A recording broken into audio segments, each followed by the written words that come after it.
Okay. Hi, everyone. Thanks Hello. for coming. Let's just start this conversation Yeah, by take it away. saying that I'm sorry. I did not prepare for this even a little bit. And Maya has been freaking out for the past actually, I was going to say past 3 weeks, but you've been freaking out about us coming on stage and having this Q&A, having this talk for months at this point. You keep texting me about it. I've texted Hassan like 3 times. He hasn't responded to any of them. That's the most amount of follow-up I've ever gotten. Today's the first day that we talked about this panel. So yes. I want to do a good job. Hassan's not stressed. He feels fine. He doesn't care. I'm a yapper. I'm a grade A yapper. And we're talking about something that's like very important to both of us. So I feel like it's not really something that we needed to prepare for, especially because we're talking about making change on Twitch. That's right. Everybody, I hope you guys are having a great time, by the way. TwitchCon San Diego, let's hear it. All right, fantastic. A lot of change makers in this room. So, like I said, this is something that's very important. This is literally what you do with Alveus, and this is something that I've also tried to do to the best of my ability with my community, with the fundraising initiatives that we have engaged in. We raised $1.3 million in the first couple of weeks after October 7 for Palestinian families. Yeah, free Palestine. Same thing. Whenever horrifying disasters happen anywhere around the world, I always feel a sense of powerlessness because I'm here in America and very fortunate, very privileged to be here, just like all of you. And one thing that I've realized is when I'm speaking to these issues, when I'm speaking to these ongoing atrocities or devastating earthquakes like the one that hit Turkey and northern Syria, I found that fundraising is a really phenomenal vehicle for change in terms of maybe overcoming that sense of powerlessness that you feel in the face of horrifying inequalities or devastating things that occur. So I think that is a wonderful aspect of Twitch streaming in general, and I wanted to ask you, Maya, if you feel the same way.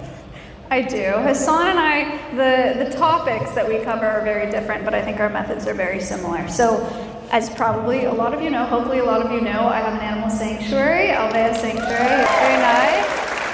That's in Austin, Texas. It is entirely built off of Twitch as a platform. And it's so special to be able to educate people about conservation on Twitch because you guys are budding conscious consumers and voters and environmental advocates. And so it's a really special demographic to be able to teach. And that's why I love Twitch and I have a lot of fun doing it. But Hassan and I do a lot of education on Twitch and a lot of activism and a ton of fundraising. It has been incredible to be on this platform. Yeah. I think one aspect of live streaming in particular that lends itself so perfectly to fundraising and also awareness and education is the immediacy and the sense of community that you can create from said immediacy of the medium. I feel like I started off my career at the Young Turks where I would make Facebook videos, right? And also YouTube videos for the Young Turks. And I never got that immediate feedback that I would get from a chat. And I think that back and forth and that immediate feedback is really good, especially if you use it for good, especially if you use it to educate your community on best practices and use every opportunity as an educational moment. You can foster a community of like-minded individuals that truly care about the issues, and I think you've done a wonderful job with that, especially at Alveus. Thanks, Hassan. Yeah. It's also, so it's great for conservation education too. Before I started streaming, I was working at zoos. So you guys know the people that have the safari hat and bring the snakes out to birthday parties and introduce. So I was doing that, traditional conservation education outreach. And with Twitch and streaming, we're able to do that. Alveus is reaching about 30 million people a year now, which is very, very cool. But our animals aren't leaving our facility, so we don't have to do any of that transport. They don't really have to meet a bunch of new people, but they're still affecting so many. So that model for us has been perfect also. So at this point, do we give a microphone to people in the community to ask questions? Oh, they do. All right, I'm seeing some people on that side. You ain't got nobody on your side. Yeah, so this is Hassan's microphone line. If you have questions for Hassan, you're gonna line up over there. If you have questions for me, you're gonna line up over here. We're gonna alternate between them. All right, start over here. All right, we'll get started. Wait, does that mean I can't ask you any questions? You can ask me a question. You can ask her a question. Well, I want to ask Hassan questions first. All right, what's happening? What's good, Hassan? First of all, I want to say thank you for all the work you did with the Bay Lords. That shit was fire. Congratulations for raising the money for a good cause. I appreciate people like you that use your platform to push initiatives that help change the world and make an effect on the community. So. Hell yeah, thank you for watching. Yeah, I'm a big fan, and I've actually trolled you before in your chat, so I'm sure Shadow check. G-check me on something to remember. Look at that. Actually, don't look at that. Sorry. I can't see it from over here. It was all in good fun, but no. I'm an old man. I want to ask you is how do small streamers like myself, kind of like under 200 followers, use our platform and our small communities to try to drive some change? Like for example, for me, I had an ambulance situation like last year. I'm kind of a young guy, so I was like, caught me off guard, and I got a bill for the ambulance. Have you guys ever been picked up by an ambulance? The EMS bills are crazy. So then that became like something I was like really passionate about. I wrote a letter to the Councilman Krikorian in LA, and I also wrote a letter to the mayor as well. Didn't get any response, but like, how do people from our level, down here, get like engagement from people who can make change? I think that everything that I do, one thing that I always repeat is like, I'd be saying the exact same things even if I had 30 people watching, and I was saying the exact same things when I first started with 30 people watching. I think ultimately the impact that you have, even if it's on one person, is still very significant, and you have to remind yourself of that and keep putting your best foot forward no matter what, and not bring size into the equation at all. I don't think it's an issue that you have a smaller community. I think what you're doing as a citizen is impactful individually, but beyond that, the fact that you can motivate other people and you can bring awareness to certain problems like that, especially in terms of healthcare, like what you just said about the EMS, like what you said about ambulances, like that was a massive point of radicalization for myself as well. Like I took for granted a nationalized healthcare system in Turkey when I was growing up. There's also a private aspect to it as well. You can get private healthcare in Turkey as well and go to private hospitals. But like when I came to America and that option was taken away, I was like, holy, this is like $5,000 to go to the hospital. Like it's insane. And I think it's great that you now have a platform that you can speak to that and get other people on board as well. And you can participate in larger projects. Oftentimes when we're doing these sorts of fundraisers, like everybody pitches in. Like one thing that I always stress is it doesn't matter if you're only giving $1, right? Like that is still going towards a broader cause. That's still going towards a larger cause. And I think every single person matters in that regard. So, keep up the good work. Thank you. I appreciate you telling me size doesn't matter when you came in here like 6'6". He's got platforms. So. It doesn't. It doesn't. Okay, we're gonna go over here. Hi. So I'm a teacher, and Maya, I wanted to ask you about kind of tips for teaching the future generations about conservancy. I am actually an art teacher, but I do a lot with sustainability in my classroom, so I just wanted to ask you about that. Wonderful, cool. So I'll give a little more of a rundown of Alvea. So we rescue animal ambassadors, and they all represent different areas of places we want to teach people, right? So we have foxes, we teach people about the fur trade. We have parrots, we teach people about the pet trade. And I think that ambassador model is really, really powerful. So especially with kids, if you want to teach them about keeping waterways clean, even if it's a cartoon, like having a frog and saying, his name is Georgie, for example, that helps Georgie. He loves Georgie. But giving them something to connect to makes them care about it a lot more. That's what we do at Alveus, is they care about the ambassador and then care about their wild counterpart. So that's my best advice for you. Thank you so much. Thank you. Saying kidnap some animals, find them, and then get the kids to pet the animals. I said even if it's a cartoon, you can use Georgie if you want. Okay, great. Georgie. He's live 24/7 on Alveus Sanctuary. Check it out. All right, what's going on? Hi, my name is Manasi. Love you guys both so much. Been a fan for a long time. Thanks for what you guys are doing. This is a two-part question. One is kind of about the future of fundraising on Twitch. So as you guys both raise money all the time through Twitch, if you could fix and or implement like one thing on the platform that could improve that for just overall reach, if that means like insert charity here is included, what would that look like? And secondly, how do, kind of following up on his question, secondary, like how do smaller creators use that to do more effective change rather than just like momentary monetary support?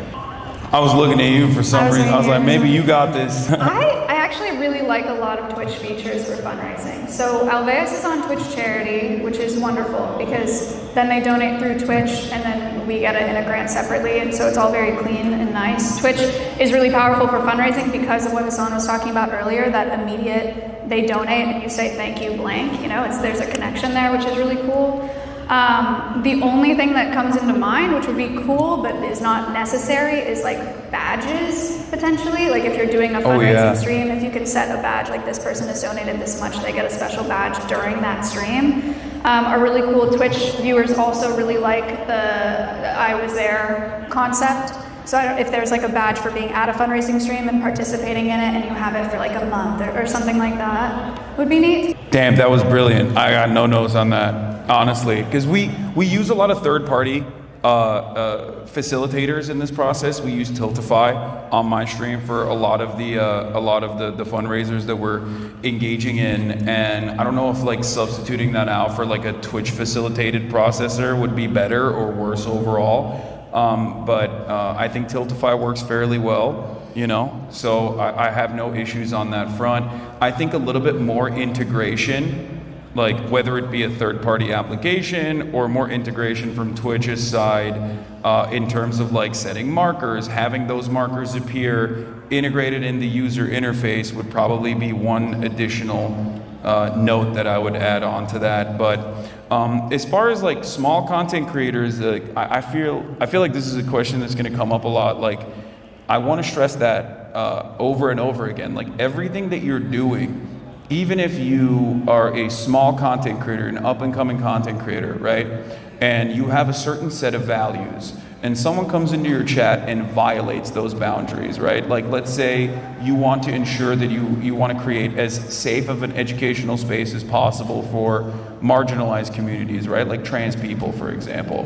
And someone comes in and does something that goes beyond a microaggression and is not like genuinely charitable and is actually harmful to the overall discourse. When you stop that dead in its tracks, and you speak out against that and use that as an educational opportunity, you are teaching however many people are in your chat that that is not right and that is wrong and that those are your boundaries. And I think that creates a really positive environment overall, at least in my experience. And I think that's the reason why we conduct a survey every year in my community. We do the Hasanabi census. And my community is majority queer, and 14%, as a matter of fact, or 15% now, my community is trans. I mean, that is massively overrepresented in comparison to like trans people overall in the American population. And a reason for that is not because I speak to trans issues on a regular basis. As a matter of fact, I don't. But that is because it is obviously an environment where trans people feel comfortable being themselves, knowing full well that like someone is not going to be able to attack them. And I think fostering a community like that is also very important beyond like doing fundraisers for specific issues. Awesome. No, thank you so much. No problem. Over here.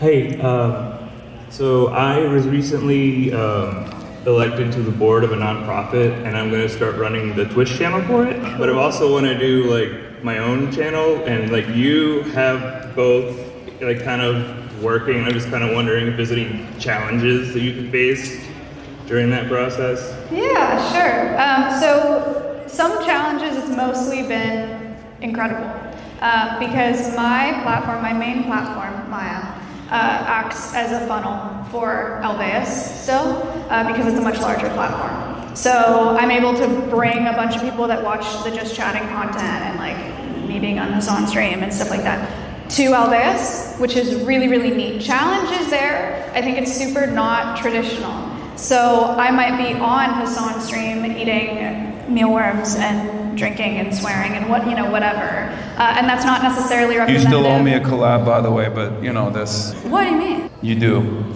Oh, a trash cleanup? Yeah. Yeah. We're gonna clean up trash together. He's really worried about it. That was not my first. You made me That was not my collab. first choice of how to collab, but We're gonna pick up trash together, he's gonna love it. So the challenge there potentially is that brand that Maya is not necessarily representative of the brand that Alveus is as an educational nonprofit. They're very different. All that being said, I have kept doing it the way that I started doing it because I think it makes me a better educator, weirdly. I always compare it to people reading something on a billboard, right? As you're driving by, you're probably not gonna soak it in, but if there's someone that you know that's really passionate about something and they're talking to you about it and they're like, I love this so much, you're gonna remember it better. And so I think it makes me a better educator. So there's give and take there, but that's my answer. Thank you. Hey, Hassan. Thank you for all you do for the community. We spend so much time watching you and you're part of our daily lives and we appreciate all the energy that you give for that. Your point of view and your voice are super meaningful for us. Huge fan and love everything you do for charity. I think many of us were waiting for the other day when you were finally cream pied by Austin Show for charity. So thank you. Yeah. Super big highlight. yeah, that really did happen. It did. The dry cleaner was like, they gave me a call this morning feverishly and were like, we've never seen so much cream on pants. Like, cause I overnighted it. I was like, oh, can I get like an overnight express like cleaning on this? And they called me, they were like, we're gonna need more time. So, Austin participated in that. Love. And so did you guys by donating. Thank you so much once again. We raised $50,000 last night at Debate Lords for multiple charities. How much did you raise last night? 50,000. Oh my gosh. Yeah, I mean, That's it's nothing. crazy. You got 100 grand just by standing there from Twitch. They only gave me 10. They do like me more. Yeah. Thank you, staff, everybody. So my question was that I know that me and many of your community are curious about charity and we applaud all you do. We have a burning need to know how many subs at the top of the hour do we need to hit to reduce the gameplay at the end of your streams? So, for charity, so we can focus more on politics. You hit me at 249. Okay, normally I would be banning you. Okay, I'd be banning you normally. Wait, that's the only question you wanted to serve me a 3-minute ad break? For seriously, I mean, I was previewing it for you, but how do you get inspired for new charity ideas that cut through the noise of this space in general? I have a really dark answer for this, unfortunately, and that is that everything is up all the time, and things unfortunately never change for the better, seemingly. But I'm a firm believer in putting your best foot forward, and I consistently reiterate that society can only foster if old men plant seeds for trees that will never sit in the shade of.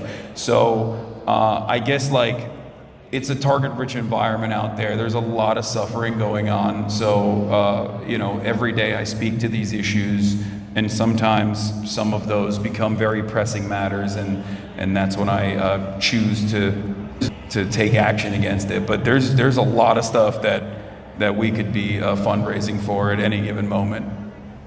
All right, okay. This side is much better. This is they're like cute animal related things. Thank you both for all y'all do on Twitch and your fundraising. I'm also an animal conservationist. Cool. So you're a huge inspiration to me. I wanted to know if you had any tips about teaching about whenever you don't physically have the animals there. Because I'm a VTuber, so I don't really show myself or anything. And I've started doing animal education, and my community loves it, but I want it to feel more interactive. Yeah, so I think the next best thing is videos. I still think you could use the ambassador concept. I still think you could find videos or pictures or something and get your community attached to a specific animal and get them to be more interested in it that way. I don't know enough about VTubing to know if this is like a possibility, but I know that some VTubers are like moving through virtual worlds of sorts, you know, like walking through a rainforest or walking through whatever. It would be I would love to see a series of a VTuber walking through habitats. Okay, I got a suggestion. Get a VTuber avatar that's like an animal. They have those. Yeah, do a furry VTuber avatar. Like Winnie the Moo, but VTuber avatar. See, people like it. Hasanabi, everybody. I miss Winnie so much. It's fine. Okay, my idea was bad. Go ahead. No, I finished my answer. This is Hassan's answer. Thank you so much. Okay, good luck. Thank you. All right, what do we got here? Hi. So, to start, I just want to say I'm a huge fan of you, Hassan. My 10-month subversary is actually today. Congratulations. Congratulations. I think. I'm also hitting about a year of tier 3 Patreon sub on Fear and. Hell yeah, the greatest podcast. Much better Second than. greatest podcast. I won't even say the word whine about it. I talked to Maya a bit about this when I was at her meet and greet, but I'm actually here to tour a college where I'm hoping to study something involving government and go into a government job. But right now I'm a junior in high school, and I'm just wondering how, like, for young people who feel like there is no way for them to do anything for their voice to be heard, what do you suggest that they could do to kind of make a difference in their community? No, I think your voice is very impactful. I think your voices do matter. We have seen that in action, as a matter of fact. And the example I will use in this situation is the way that the Western world has viewed what is going on. In my lifetime, I've been an outspoken advocate for Palestinian emancipation for the past decade professionally, as a political commentator and before that as well. And I saw the dramatic shift in attitude and the recognition that a lot of people had for the struggles that Palestinians go through on a daily basis. And that was, especially in the Western world, that was largely a direct consequence of people like yourself from your generation watching and seeing the struggles that Palestinians go through and recognizing their humanity as a direct consequence of seeing it on social media, and then taking matters into your own hands and going out and protesting. And I think that every voice in this situation matters. Every email that you send, every phone call that you make to your politicians matter. Ultimately, it seems like change doesn't happen overnight, but it absolutely matters what you do. So you just keep up that pressure and never let up.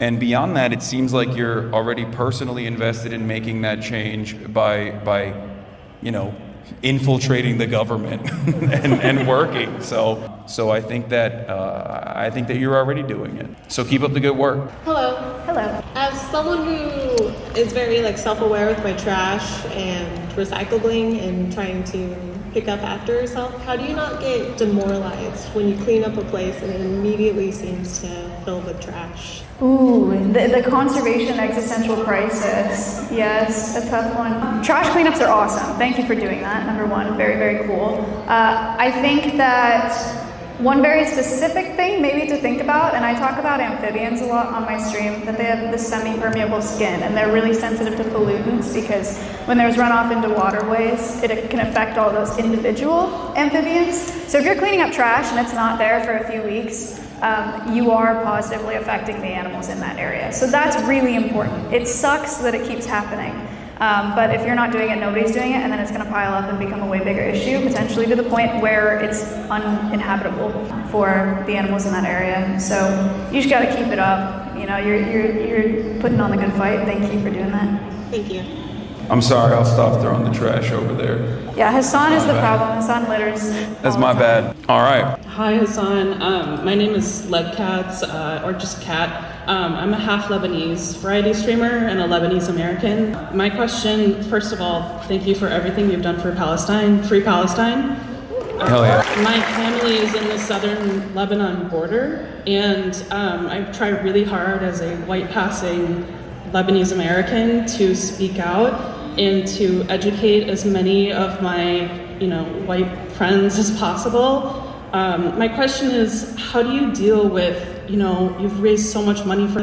How do you deal with all the hate for, raising that much money for such an important cause? Well, that's a tough one, because the thing is, I'm a pretty white passing, cisgender, heterosexual guy who's 6'4", right? So overall, like, a lot of the things that normally would directly target other marginalized individuals, if you're a woman, someone can objectify you, someone can like diminish you and depersonalize, dehumanize you by being a misogynist, and that kind of attitude is like super normalized. The one aspect of my personality that I withstand direct attacks against is obviously being a Muslim and being Turkish.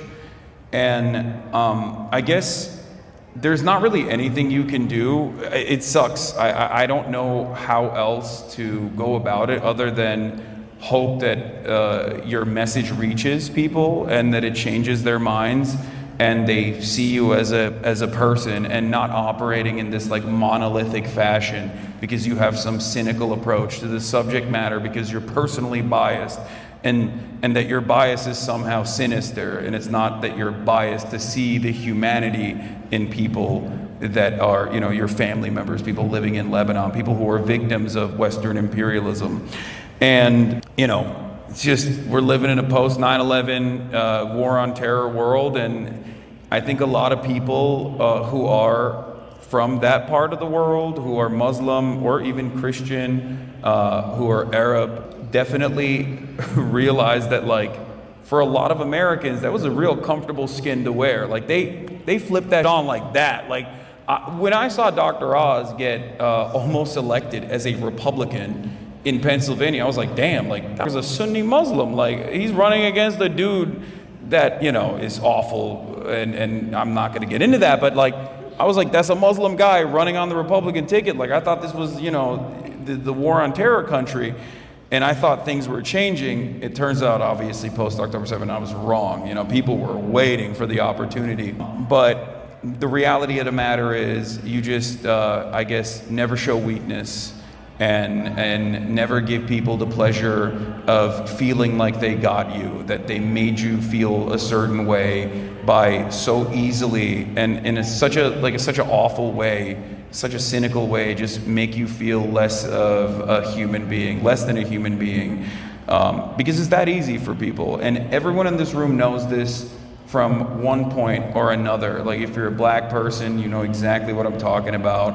Where, if you're a woman, you know exactly what I'm talking about. If you're a trans person, you know exactly what I'm talking about. It's just, all it takes is like one word to rob you of your humanity. And people are so callous in their indifference to that, and so easily they weaponize that against you in an effort to basically own you in that immediate moment. So just don't give in, and try to take on the emotional labor personally to the best of your ability, and keep as cool of a face as you possibly can. That's what really motivates me, honestly. Sorry for, filibustering the conversation, but that's what really motivates me, is that I always think about, like, the sweaty little edgelord on the other side of the computer who's like pathetic and hates their life, and I don't want to give him even an ounce of gratification. So, I do get motivated by spite in that regard when in moments like that. So you can carry that on as a lesson, I hope. I'm with you in the spite thing, 100%. So thank you so much. All right, thank you. I don't know how Hassan does it, honestly. That was some golden advice. It's good advice. Hi, I'm Aiden. So I'm going into my last year, a wildlife and conservation degree, and I'm kind of like, where do I go from there?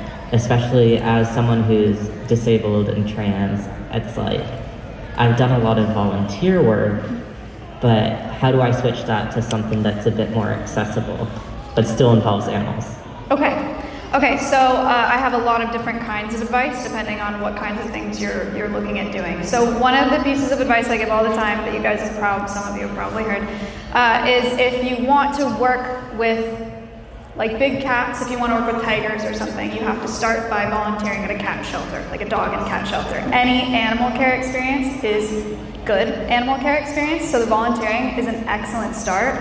Generally, people will go volunteering and then they'll get an internship and then become staff somewhere. So internships is probably the next thing I would look at. If you're not able to do the physical labor, there's a lot of needs as someone who runs a nonprofit, animal care nonprofits that are not animal care. So there's administrative work, there's marketing work, we need artists, I pay artists to make flyers and stuff like that. There's educational curation. I have people that help me with research that curate educational programs. So that's something that you can do from a computer at home that directly benefits animals. There's tons of jobs that you can do that aren't scooping shit. Yeah, because I have about 10 years of volunteer experience with the wild animals. I especially like birds, so Cool. it's like Me too. trying to figure out where I want to be able to do hands-on stuff, but still not get hurt, basically. Right, yeah. Find somewhere that has internships and see what the job description is of those internships. It also depends on the types of animals you're working with. Maybe some smaller red songbirds would make more sense than eagles and stuff like that, but you'll find your way. Thank you. Thank you. All right, next question. Hello, I'm a big fan of Hassan, even bigger fan of Kaya.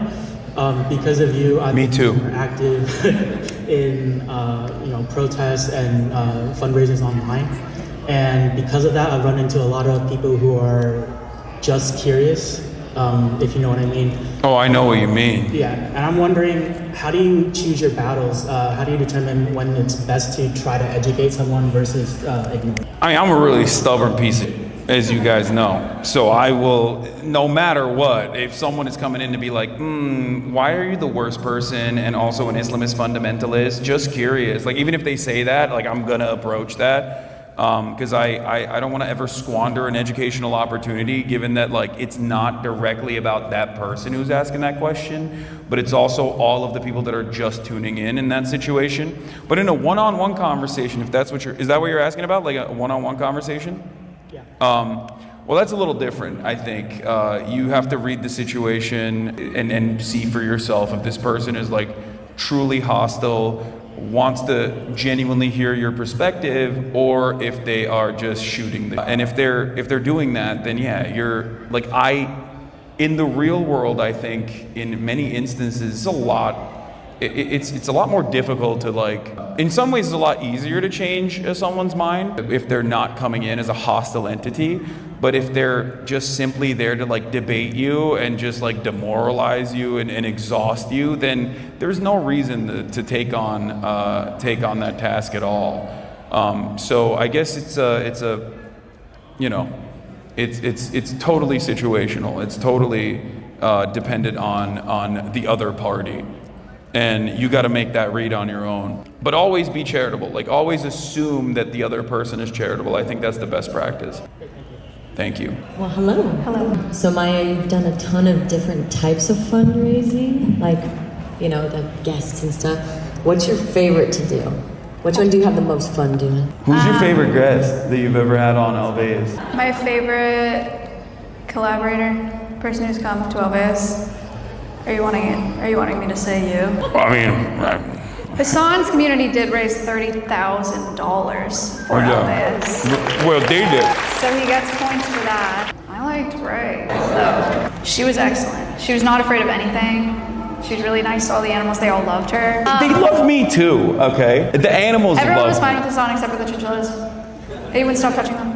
You're just jealous that Winnie and I clicked. What was my favorite fundraiser? So we do a lot at Alveus. We do them annually. I think my favorite one that we do is probably our art auction. So our animals learn how to paint voluntarily in lots of different ways. Some of them actually hold sponges and paintbrushes, and some of them just wiggle over a canvas kind of thing.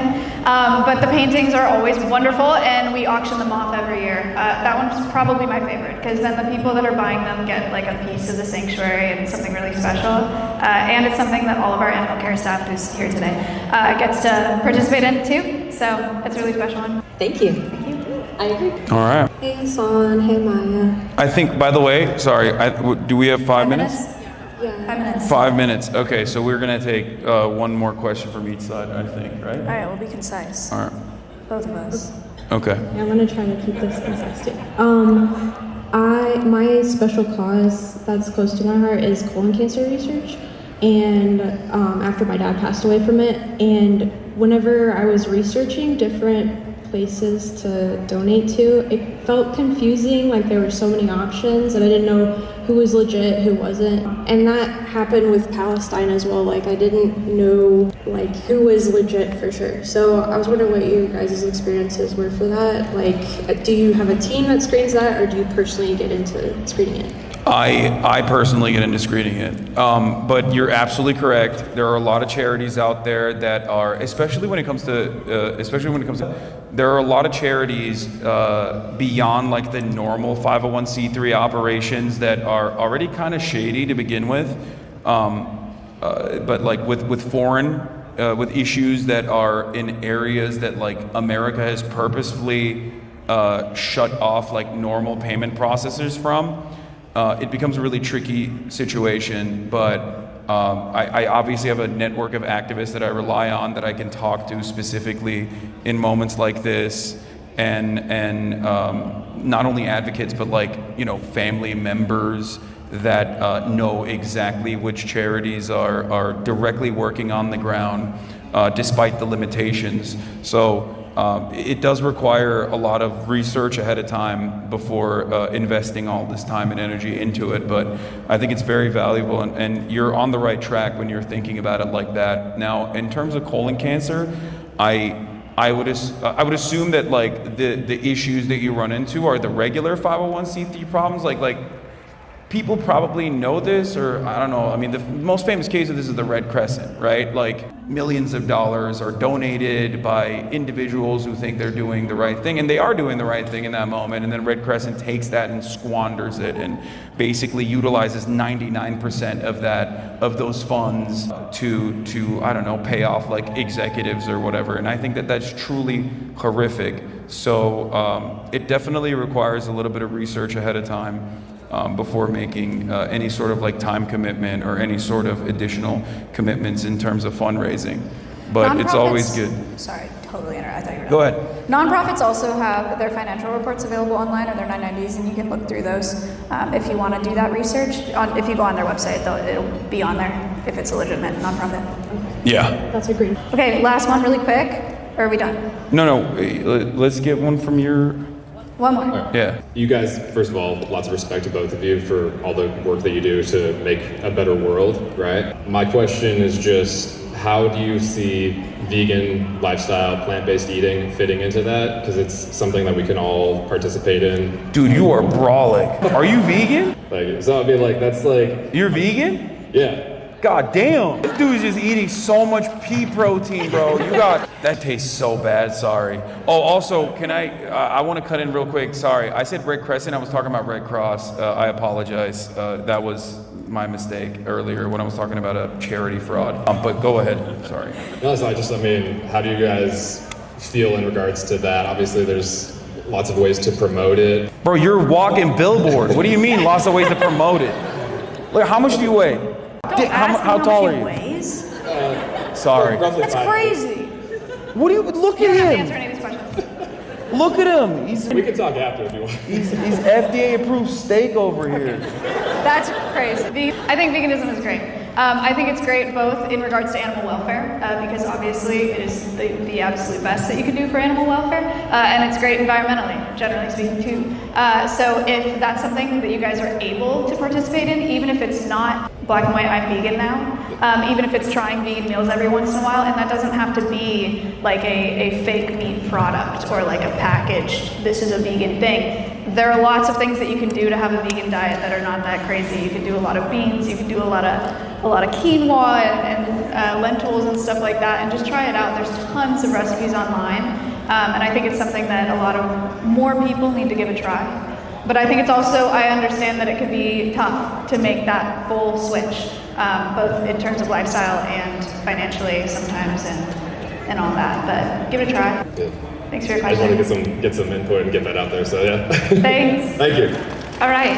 All right, thank you everybody. What do you guys think? Thank you all for joining us today to talk about fundraising and the impact the community has on Twitch. That'll be all for our panel. Thank you so much, Maya. Thank you to our host as well, and thank you to everyone that participated, asked questions, and thank you for continuing to support us and watch and help us out with our fundraisers. You guys are. What we do would be meaningless without you. I'd still be yelling in a room by myself, but it's you guys that actually go out there and put these words into action, and that's how change happens. So never forget that. You all play a very important role, a much more important role than myself. So thank you. Thank you, guys. Thank you. That went fine. Okay. I got hair on your seat. Are we going through here?